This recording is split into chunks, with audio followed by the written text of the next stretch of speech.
Fire and blood make poor tools, as kings make poor servants. House Targaryen called themselves dragons long after the last beast died. Perhaps it's only fitting that even their humility was monstrous. Men worshipped on Visenya's hill thousands of years before Visenya came and Baelor raised the sanctum that bears his name. The massive dome and towers of the great Sept of Baelor can be seen from anywhere in the city, but not from the vast countryside that paid for it. Its 7 bells can be heard as far as Dragonstone whenever a king dies, but none tolled for the stonemasons, glaziers, and smiths who built it. The Great Sept was built to impress upon a man how much greater the gods are than him. A noble goal, and in that it succeeds. Within the main chamber, the sun streams through a 7-pointed star to illuminate the 7 towering over mortals. The crone with her lantern for lost souls, the mother with her welcoming arms, the father with his scales of justice, the maiden with her purity, the warrior with his sword, the smith with his hammer, and lastly the stranger with his shrouded face. Pilgrims cross the 7 kingdoms to light candles here at the feet of their gods, but these aren't the gods. The 7 aren't encased in stone in the Great Sept any more than the souls of dead kings are in the tombs below it. To steward his monument to vanity, Baelor summoned the High Septon of the Faith from his ancient seat in Old Town and gifted him with ornate robes and a crown of crystal and gold. And like a fool, the High Septon put on his lord's motley and danced at his lord's table. And with each passing year, the High Septons fell ever lower. How can the flock be kept safe from wolves when the shepherd sleeps in their den? Baelor himself appointed a simple-minded stonemason, believing him the smith reborn. And when he died, Baelor replaced him with an 8-year-old boy, whom Baelor had seen speaking with doves that answered with the voices of the 7. Still, the common people revere Baelor as the Blessed. They tell of how he forced a High Lord to wash a beggar's feet, fasted to tame his unnatural lusts, and walked the bone way himself to make peace with dawn. Many Septons and Septors even claim that Baelor rescued his cousin, the Dragon Knight, from a snake pit, because no viper would strike a man so pure and holy. A lie. Baelor was bitten a dozen times and was bedridden for half a year. And yet he didn't die, nor did his High Septons ruin the faith. Blessed Baelor's statue may greet men outside the doors, but when men enter the Great Sept, they don't see the gold or the crystal or the ambitions of a humble member of a powerful dynasty. They see the gods. They feel awe at the divine majesty and their own insignificance. The gods work through Baelor's pride and vanity as they work through all of us. For the faith is more than a sept. The faith is more than a High Septon, more than all the Septons and Septors who preach to the living, more than the silent sisters who prepare the dead. The faith is the will of the gods, and we are all its instruments. Kings and beggars, lords and cobblers, lions and sparrows.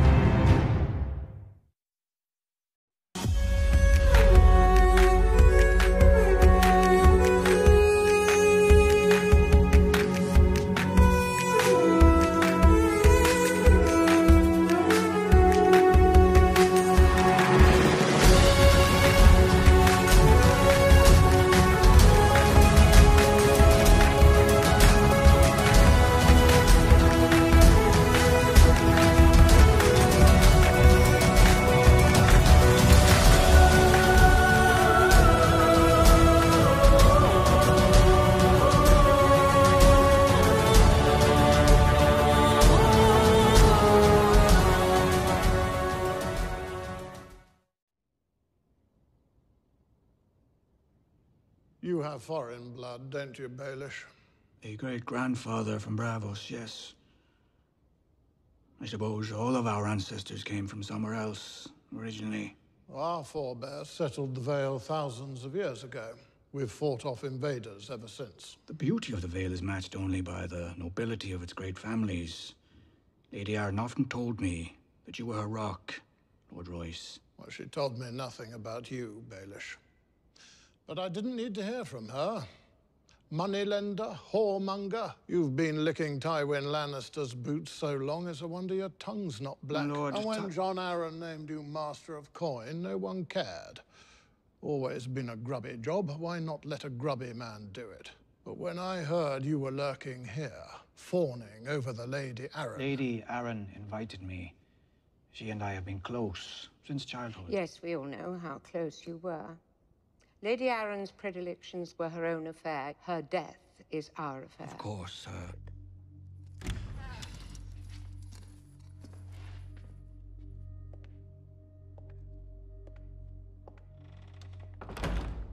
Come closer, child. You have nothing to fear from us. I'm sorry, Lord Baelish. I have to tell the truth. Prince Turan, forgive us. We started without you. Please, sit. How's your jaw? A flea bite. What are you doing in Dorne? Looking after the safety of my niece, the Princess Marcella. And rather than send a raven or speak to me directly, you decided to enter my country in secret and abduct our guest by force. We received a threatening message. The princess's necklace in the jaws of a viper. That necklace was stolen from my room.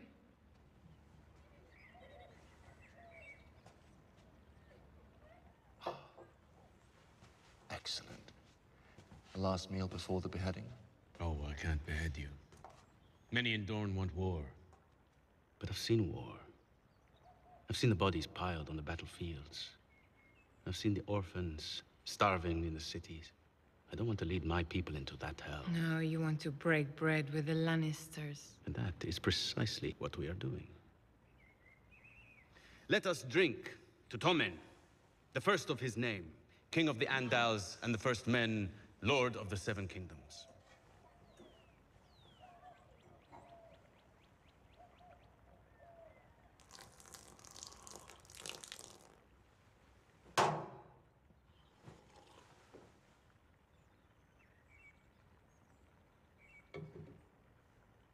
King Tommen insists on his sister's return to the capital. I'm afraid he does.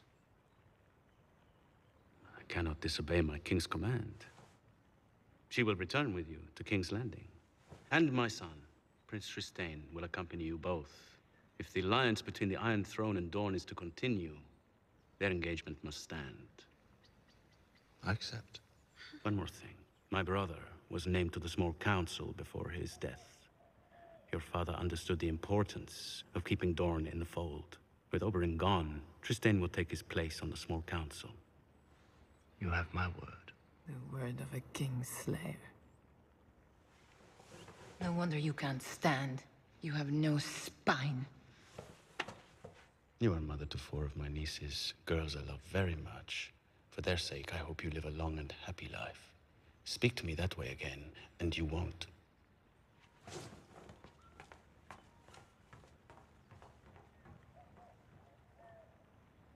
May I inquire as to the fate of my man, Bronn? Tell me, Sir Jaime, in King's Landing, how do they punish a commoner who strikes a prince? He said it was just a flea bite. The fault is mine. Bronn is merely a soldier following my orders. If anyone should be punished, it's me. Prince Trystane must learn judgment if he's to rule one day. I'll let him decide.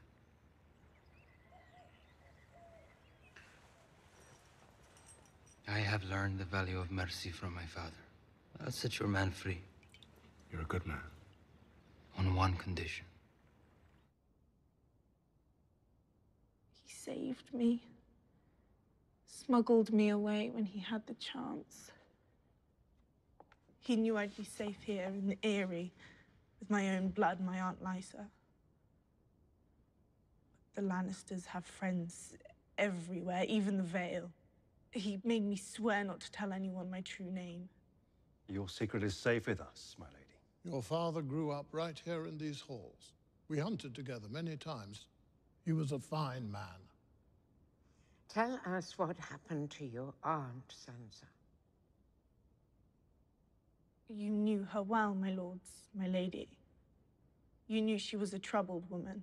She always loved Lord Baelish. She told me herself. From the moment he arrived at the gates of Riverrun, a boy of 8, carrying everything he owned in a little sack. She confessed to me she never loved Lord Arryn.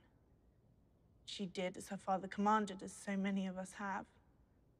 When the gods finally allowed her to be with Lord Baelish, she was so happy. For a time. My aunt was a jealous lady. She was terrified that Lord Baelish didn't love her anymore, that he would abandon her for a younger woman.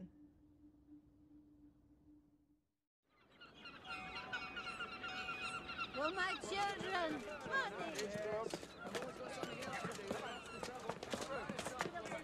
Lord Baelish.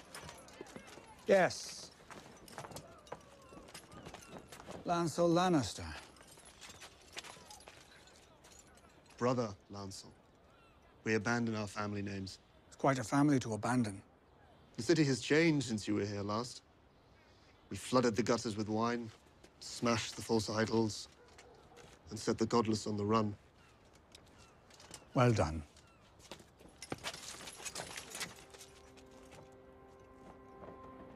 I'm here on urgent business for the Queen, Mother. Should I send word that I'll be delayed?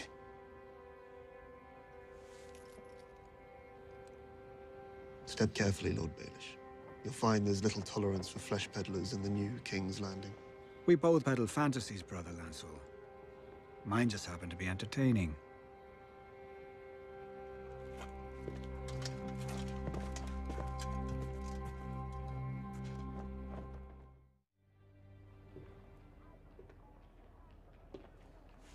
I'm sorry about the locale. No, you're not. It felt like the safest place. Not for your clientele, clearly. It was an establishment like no other. A sheer range of appetites catered to, desires that didn't even exist until we invented them. You've always been rather impressed with yourself, haven't you? The past is the past. The future is all that's worth discussing. The future of House Tyrell. Don't pretend to have any concern for my house, my grandchildren, or me. I should have known you'd return to the capital as soon as things started to go wrong. I promise you... I promise you, Lord Baelish, that our fates are joined. Together we murdered a king. If my house should fall, I will have nothing to hide. And if I should meet with some accident here at your broken little flesh market, they'll never even find what's left of you. So, do you deny a part in all this? Cersei summoned me to King's Landing. I dared not refuse her. And what did she want? A piece of information she knew that I had. Neither silence nor lies were an option.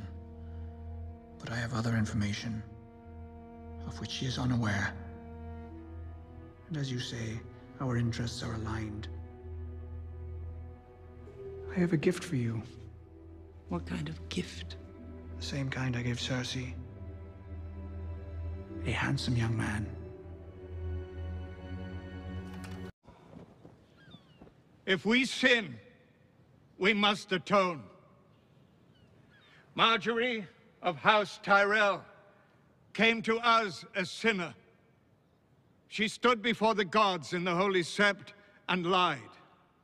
She turned a blind eye to her brother's sins. She disgraced her house, her king, and herself.